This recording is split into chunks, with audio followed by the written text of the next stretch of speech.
church. We got two guests today. Just stay and sing this morning. Come, let us worship our King. Come, let us bow at his feet. He has done great things. Come on. See what our Savior has done. See how his love overcomes. He has done great things. He has done great things. Sing together. Oh, hero of heaven, you conquered the grave. You free every captive. You break every chain, oh God. You have done great things. We dance in your freedom, awaken alive. Oh Jesus, our Savior, your name lifted high, oh God. You have done great things.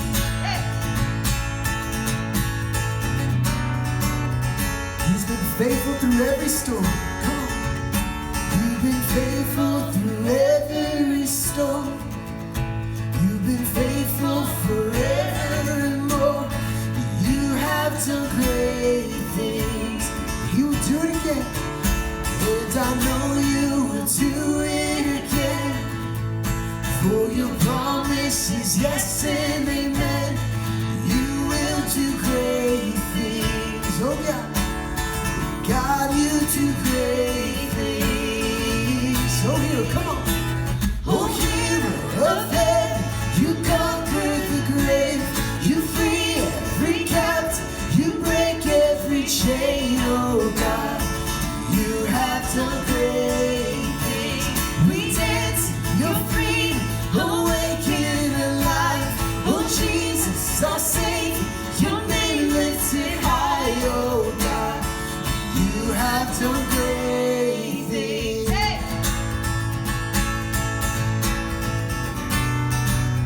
We sing hallelujah, God above it all. Hallelujah, God above it all. Hallelujah, God unshakable. Hallelujah, you have done great things. Come on, sing with me. Hallelujah, God above it all. Hallelujah, God unshakable. Hallelujah, you have done great things. You've done great things. Oh hero of heaven, you conquered the grave. You free every captive. You break every chain, oh God. You have done great things. We dance in your freedom, awaken alive. Oh Jesus, our Savior, your name lifted high, oh God. You have done great things. You have done great things. God, you do great things.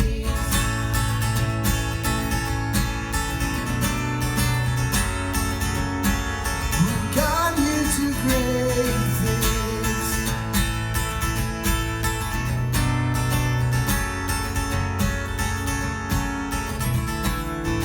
In the name of the Father, and of the Son, and of the Holy Spirit. Amen. Let's pray.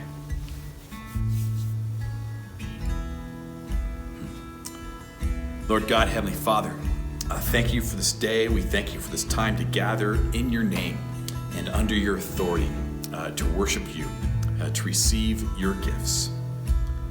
Lord, we do need you. We need your grace in our lives. We need your forgiveness.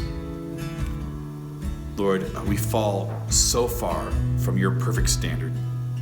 Lord, even less than that, we fall short of our own standards we set, Lord. We're sinners. We need your grace. So we're going to take some time right here, just in the quiet of our hearts, confessing our sin to you and asking for your forgiveness.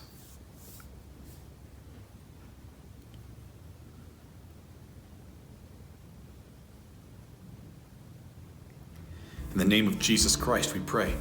Amen. Jesus Christ, God in the flesh, came and died on a cross for your sin and for mine, so that you might be forgiven and free. And as a servant of the word, I announce this grace of God to you, and by his promise, forgive you all your sin in the name of the Father, and of the Son, and of the Holy Spirit. Amen. Amen. Let's pray. Heavenly Father, Lord Jesus, Holy Spirit, thank you that we can rest. Lord, in a world that's crazy, you are our sanctuary. Lord, in a world that is at unease, Lord, you are our peace. Lord, in a world that is sometimes fearful and afraid, Lord, you are our shield. Thank you that we can rest in you. Thank you for the forgiveness you provide. So, Lord, we can rest in you today, tomorrow, next week, next month, next year, forever. Thank you for rest. Lord, we thank you for healing Tom. We thank you for being with Lisa and Nick and their healthy baby boy Sawyer. Lord, we lift up healing for Debbie's niece, for Scott's brother, for Charlie and Marilyn's granddaughter, and for Tom's sister. We ask for healing for them. We thank you for the gift of life. We thank you for birthdays, Lord. We thank you for Kevin and Linda. Lord, we love them. You love them too. Thank you so much. And we pray these things in your name, and we pray together as you've taught us to pray. Our Father, who art in heaven, hallowed be thy name. Thy kingdom come, thy will be done, on earth as it is in heaven. Give us this day our daily bread, and forgive us our trespasses as we forgive those who trespass against us. And lead us not into temptation, but deliver us from evil. For thine is the kingdom, the power, and the glory, forever and ever. Amen.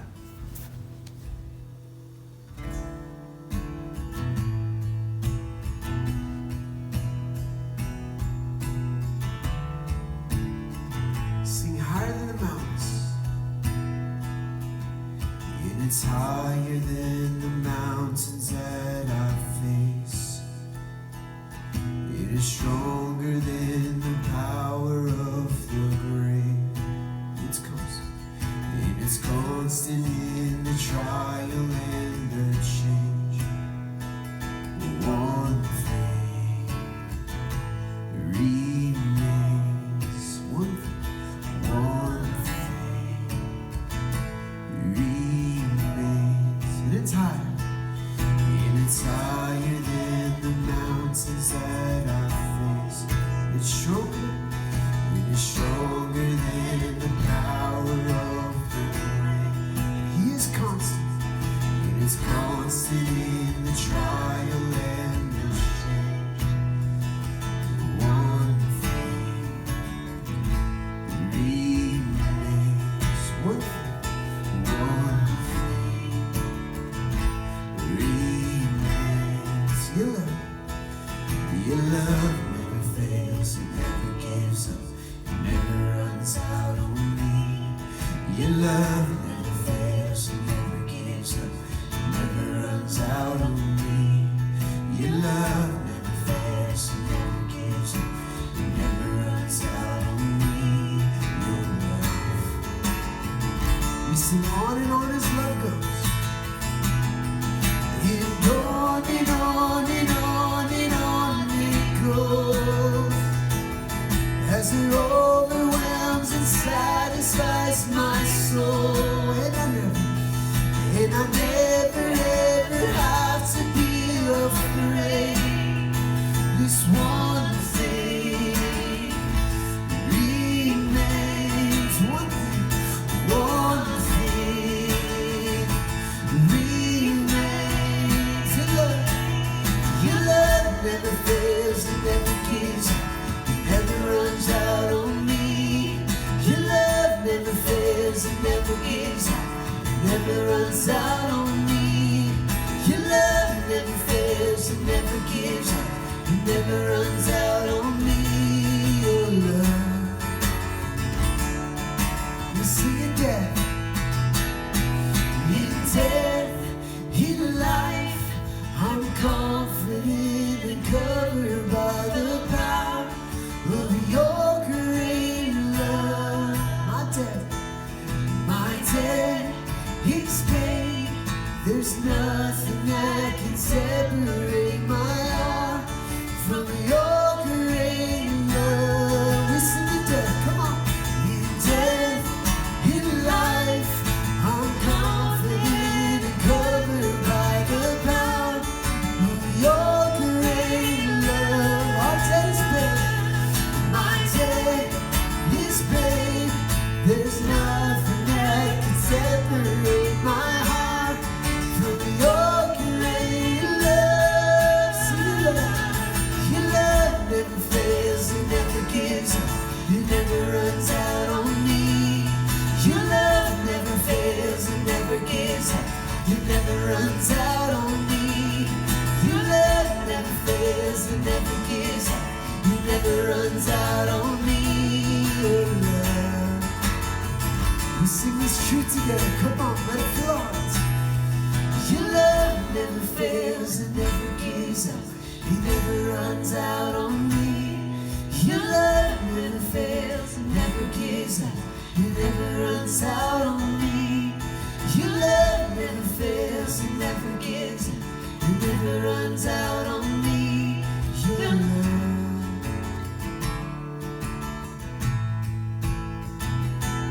Your love.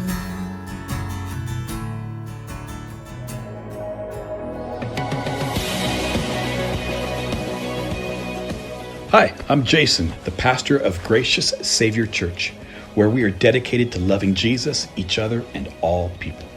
Here are some ways we can accomplish the mission together. Hey, I'm Matt. And I'm Josh. We're the youth leaders at Gracious Savior Church. Every Wednesday night is youth night. We meet at church from 6:30 to 8 for both middle and high school groups. We play games, have deep discussion and Bible time, and good food. Contact Josh Or Matt. for more details. Pastor Jason here. Every Sunday after church, we have an adult Bible study where we spend 1 hour getting in the Word and getting equipped for life. All are welcome. If you have any questions, ask me or just join us in my office after the service. Our senior ministry and prayer leader, Bev Christensen, leads a prayer group every Thursday night that starts at 6:30. If you want to pray, be prayed for, or learn more about prayer, we highly encourage you to come. Again, that's Thursday nights, led by Bev. We are still holding sessions of Grief Share Monday nights at 5:30 at our church campus. If you want to know more details, you can always contact Pastor Jason with your questions. Grief Share starts at Monday nights at 5:30. Similar to Grief Share is Suicide Loss Support Group, hosted by Speak Up and Reach Out. We have that every Wednesday night at our campus from 6:30 to 8 p.m. Now, if you're watching this announcement, then that means you're watching our service online. But we want to let you know that we are worshiping indoors now. It started October 4th, and we ask that you please respect the 3 rules. Wear a mask, stay 3 chairs apart, and please stay in every other row. If you would like to continue to support our ministry, you can do so through online giving. We have 2 options for online contactless giving: Venmo and our website. Remember, offering is not an obligation, so don't feel pressure to give, but it is an excellent way to support our ministry, supplement our resources, and take steps of faith with your finances. Thank you for your faithful giving during this pandemic. We sincerely appreciate it.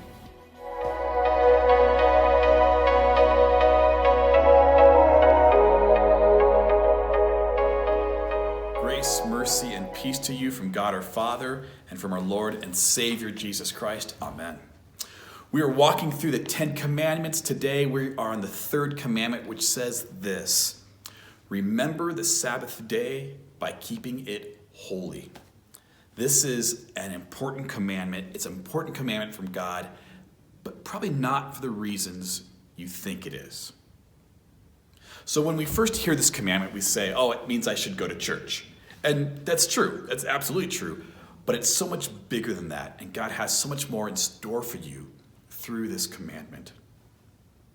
I wrote this message. I had it all outlined out. It was flowing well. It was good. But it wasn't actually, I take that back. It was all outlined out, but it wasn't flowing well. Something was wrong. Something was missing. So I did some more research, came across some stuff by Tim Keller, and I went, this is it. That's what I've been missing. So this sermon has a lot of help from Tim Keller. Thanks, Tim. Our text for today is from Hebrews chapter 4. And it says this in Hebrews chapter 4. Hebrews isn't a book that we preach on a whole lot. If you have the time and the inclination, I highly recommend it because it's super important and it's super critical. It says this, Hebrews chapter 4, verse 1. Therefore, since the promise of entering his rest still stands, let us be careful that none of you be found to have fallen short of it. For we also have had the gospel preached to us, just as they did, but the message they heard was of no value to them, because those who heard did not combine it with faith. Now we who have believed enter that rest, just as God has said. So I declared on oath in my anger, they shall never enter my rest. And yet, his work has been finished since the creation of the world. For somewhere he has spoken about the seventh day in these words, and on the seventh day, God rested from all his work. And again in the passage above, he says, they shall never enter my rest. It still remains that some will enter that rest, and those who formerly had the gospel preached to them did not go in because of their disobedience. Therefore, God again set a certain day, calling it today, when a long time later he spoke through David, as was said before, today if you hear his voice, do not harden your hearts. For if Joshua had given them rest, God would not have spoken later about another day. There remains then a Sabbath rest for the people of God. For anyone who enters God's rest also rests from his own work, just as God did from his. Let us therefore make every effort to enter that rest, so that no one will fall by following their example of disobedience. For the word of God is living and active, sharper than any double-edged sword. It penetrates even to dividing soul and spirit, joints and marrow. It judges the thoughts and attitudes of the heart. Nothing in all creation is hidden from God's sight. Everything is uncovered and laid bare before the eyes of him to whom we must give account. This is the word of our Lord. The idea of rest is huge throughout all of Scripture. In fact, the concept of having a home to rest might be the overriding theme of the entire Bible. And the question of the Bible is this: do you have a place to rest? Can you rest? Can you rest like David? Here's David, his awesome example of rest. It's from Psalm chapter 3. And it says this in Psalm chapter 3, where I'm turning to right now. You can turn there in your own Bibles if you like. Psalm chapter 3. At this time, you can press pause. I'll wait for you. I'll be right here. But it says this in Psalm chapter 3. A psalm of David when he fled from his son Absalom. Lord, how many are my foes? How many rise against me? Many are saying of me, God will not deliver him. But you are a shield around me, O Lord. You bestow glory on me and lift up my head. To the Lord I cry aloud, and he answers me from his holy hill. I lie down and sleep. I wake again because the Lord sustains me. I will not fear the tens of thousands drawn up against me on every side. Arise, O Lord. Deliver me, O my God. Strike all my enemies on the jaw. Break the teeth of the wicked. From the Lord comes deliverance. May your blessing be on your people. David is fleeing. He is outnumbered. He is vastly outnumbered. And on the night before a battle, not a big conference meeting, not an important meeting with the boss where he might get fired, on the night before the battle where he might be killed and he is vastly outnumbered, David rests. He rests in the Lord. Can you rest? Do you have rest? Sabbath rest is the REM of the soul. It's that deep, restorative soul rest. And there's lots of techniques out there to rest, big, deep breaths and meditation and sleep apps. And those are good for physical rest. But our need is bigger than that. Our need is much bigger than that. We need something more, something deeper to truly rest. One of the great minds of the 20th century was a guy named Franz Kafka. And Kafka wrote a book called The Trial. And if you've had to read the book, it was most likely assigned to you in some class, because I'm not sure anyone actually picks up The Trial and reads it for pleasure, because it's a challenging book. It's a weird book. It's a book about a guy, Joseph K. And Joseph K. wakes up on his 30th birthday and is arrested. Why? Well, no one will tell him. And so it's a house arrest. He has some freedom. So Joseph K. goes about trying to figure out what the charge is against him. And he does all the things you would expect him to do, all the normal cliche types of things. He sits and he thinks about it. He wonders what it possibly might be that he did wrong. He thinks there must be a rational explanation somewhere. He imagines the authorities are someone he can talk to and reason with. And these are all cliches of the 20th century. That one, the world is a rational place, and two, I'm a decent person. Gradually, though, Joseph K. begins to realize there are lots of possible reasons why he might be arrested. And he grows in his guilt and his anxiety. Joseph K. is a man of our time. Anxiety is one of the biggest challenges of our day today. And there are three possible responses to anxiety. The first is this: I'm feeling a little anxious. Something's not quite right. There must be something wrong out there. Maybe something wrong with the people out there, or the world out there, or the culture out there, or the politics out there. There must be something wrong out there, and I need to do something about it. That's the first response. The second response to anxiety is something like, I'm feeling anxious. There's something wrong out there with the people out there, the world out there, but I can't fix it. And now I'm hopeless and I have despair too. The third response to anxiety is something like this: I'm feeling anxious right now. There must be something wrong in here. There must be something wrong with me. Romans chapters 1 through 3 acknowledge and affirm that all of those responses to anxiety are correct responses. Romans chapter 1 basically says this: there is something wrong out there, and there's something wrong with the people out there. That's Romans chapter 1. Romans chapter 2 says, you know what? Not only there's something wrong with the people out there, there's something wrong with me. And Romans chapter 3 basically says, at least the first part of Romans chapter 3, there's something wrong with the people out there, there's something wrong with you, and you can't fix it. The band Paramore, they put it this way in one of their songs: because we're broken, what must we do to restore our innocence and all the promise we adored? Give us life again, because we just want to be whole. Paramore, to my knowledge, is not a Christian band, but they've diagnosed the issue correctly. We are broken.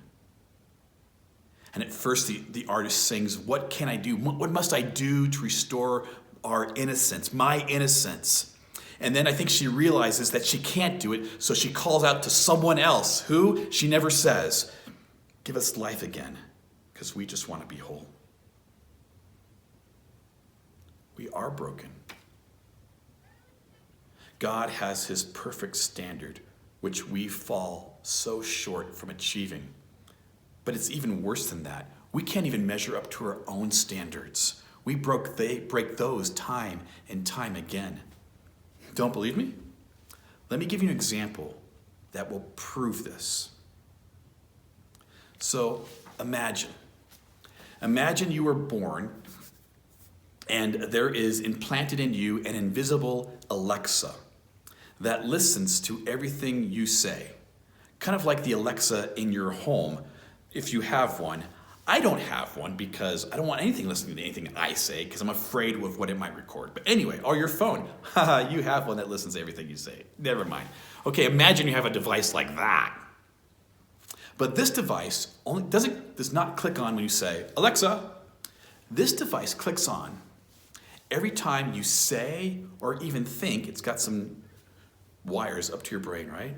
Every time you say or think that someone ought to do something, or be a certain way, or act a certain way, or should have said a certain thing. That's when it clicks on, and it records that every single time. Now imagine you die. And on the day of your death, God pulls out your Alexa and says, I'm not going to judge you by my holy, perfect standard. Instead, I'm going to judge you by your own standard that you set for everyone else. How would you do?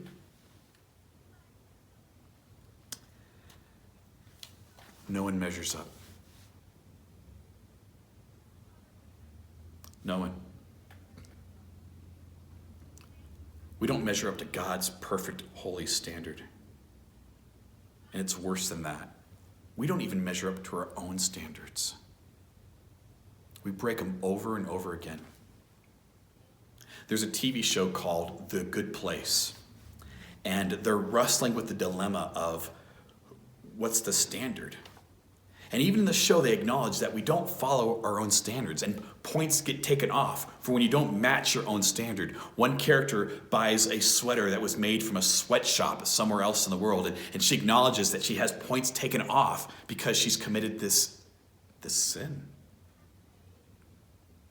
We don't measure up. We don't measure up to God's perfect standard. We don't even measure up to our own personal standards, which are far, far less than God's standard. We all fail the trial. We're all guilty. And that's the message of The Trial by Kafka. The character at the end is killed like a dog, and the book ends. It's not satisfying at all, and it leads you to this inner angst and turmoil. What hope is there? There is no rest. But there is hope. And here's the hope.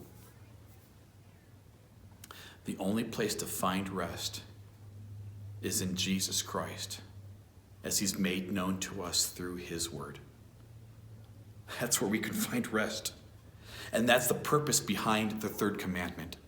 Every day is holy. Every day is God's day. And we could spend time with Jesus every single day, and that's a great thing. But in the third commandment, God says, you know what, at least just one day a week. Just one day to rest. You got to work other days, and that's good because that's also a gift from God. But on this day, one day a week, rest. The key, as Jesus notes in Mark chapter 2 and 3, is not whether you work on that day or how much work you do on the day. The key is this: are you getting rest? So how do you receive God's rest for you? There are two parts. The first is Rest from hiding from your sin. The second part is to rest from striving for your own works. Rest. Rest from hiding from your sin. The author of Hebrews puts it this way in Hebrews chapter 4, verse 13. Nothing in all creation is hidden from God's sight.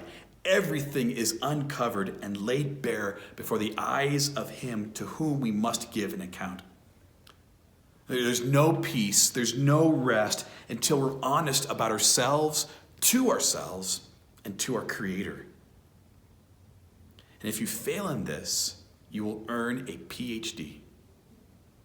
And PhD stands for pride, hypocrisy, and despair. And if you're hiding from your sin, my guess is you are experiencing all three of these. If you're going to rest, you're going to have to allow God to do his work. And it hurts at first.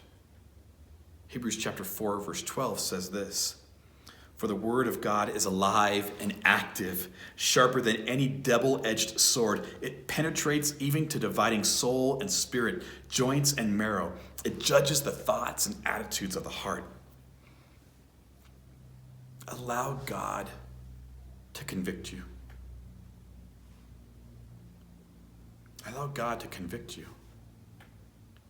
And when you do that, my counsel is this: don't focus on any one particular sin. Don't do that, because with some effort, you might be able to fix that sin, and then you'll think, "Oh, I'm good now." Rather, just focus on the first commandment, as Jesus explained it. Love the Lord your God with all your heart and all your soul and all your mind and all your strength.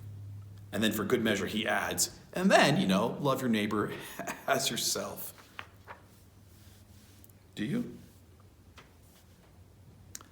Do you love the Lord with all of your heart, all of your mind, all of your soul, all of your strength, all of the time? We don't. The first step to rest is to stop hiding from God and allow yourself to be found. Stop arguing with God. Stop rationalizing your words and your thoughts and your actions. Stop working harder to be better and comparing yourselves to others. Just stop. Plead guilty. Plead guilty and allow yourself to be found. The second step to receiving God's rest for you is to rest from striving for your works. Jesus Christ, God in the flesh, came to do everything necessary for you. He died on a cross for your sin and for mine, so that you might be forgiven and free, so that you might finally have rest. On the cross, he takes a penalty for your guilt and for my guilt, and he pays for it there. He takes it all, and he pleads with you, "Come to me. Come to me, all you who are weary and burdened, and I will give you rest. Take my yoke upon you and learn from me, for I am meek and humble in heart, and you will find rest for your souls." Jesus Christ loves you. Jesus takes your guilt and places it on his shoulders on that cross. And in exchange, in that wonderful, beautiful, great exchange, he gives to you his righteousness and his peace and his providing. And all you need is need. All you need is nothing. I can't tell you how many times I've been talking with people and I'll hear something like this: "Well, I'm a Christian and I'm trying to be a good Christian." Or, I believe Jesus Christ died on a cross for me, and I'm a pretty good person too. Stop it! Stop it. Just rest. The thing that is keeping you from real rest is not your sin most of the time.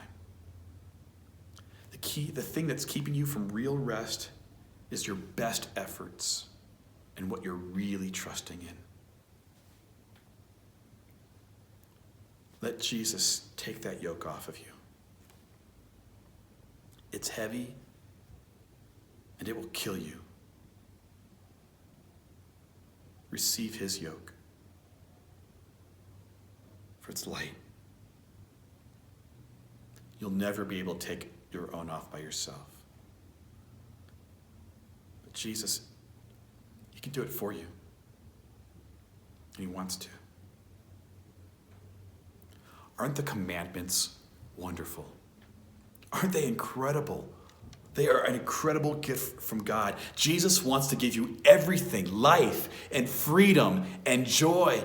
And in the first commandment, Jesus says, don't follow other gods. They will fail you.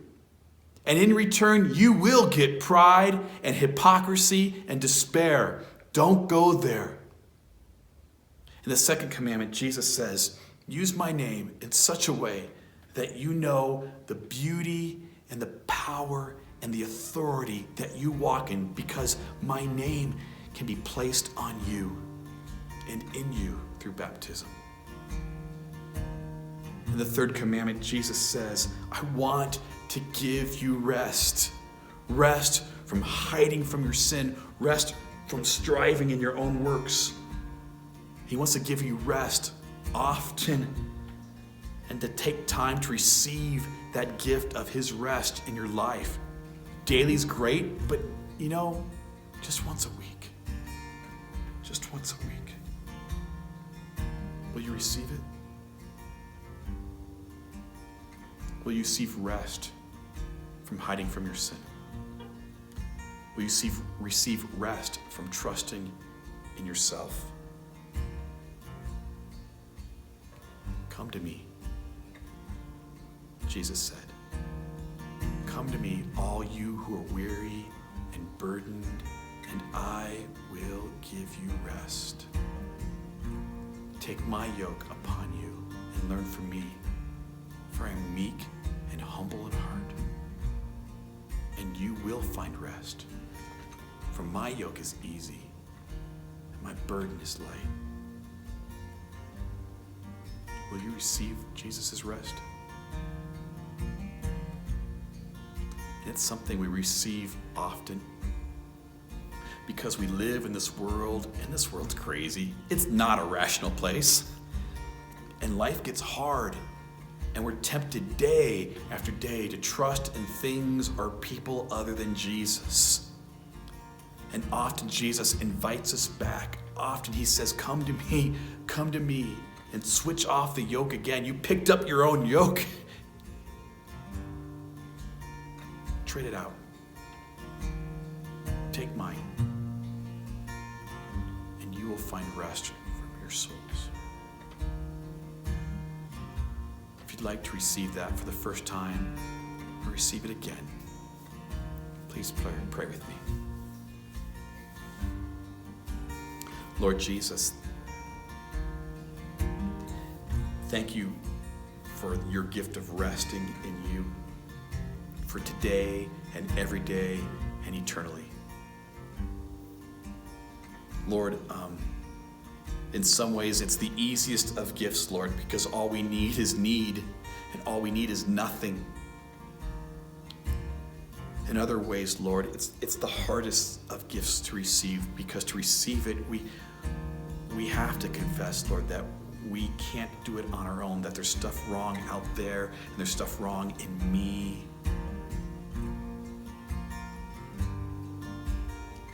Lord, remind me for the first time, or remind me again, Lord, of the rest we have in you.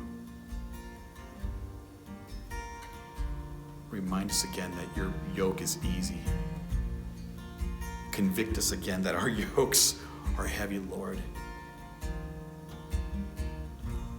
We ask for rest. Thank you, Lord Jesus. Amen. May the peace of God, which passes all understanding, may that peace guard your heart and minds in Christ Jesus our Lord for life everlasting, so that you might rest in him all your days. Amen.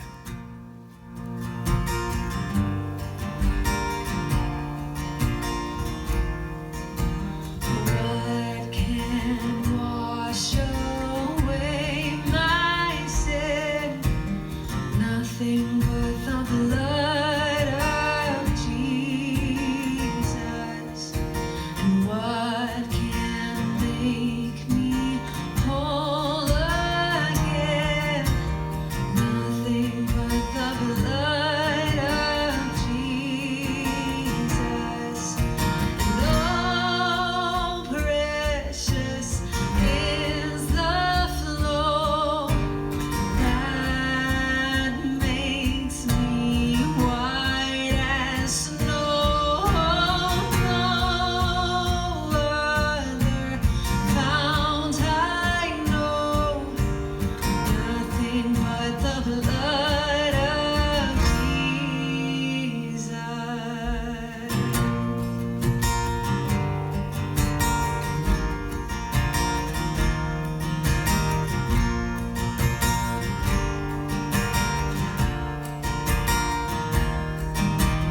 For my pardon this I see, nothing but the blood of Jesus. For my cleansing this my plea, nothing but the blood of Jesus. And oh, precious is the flow that makes me white as snow. No other fount I know, nothing but the blood of Jesus.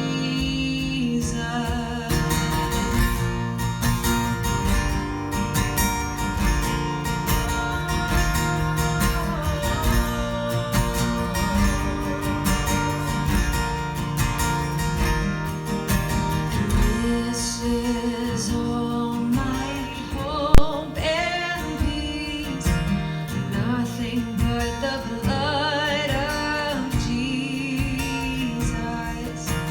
This is all my righteousness, nothing but the blood of Jesus. And oh, precious is the flow that makes me white as snow. No other founts I know, nothing but the blood of Jesus. No precious. Oh, precious is the flow that makes me white as snow. No other founts I know, nothing but the blood of Jesus.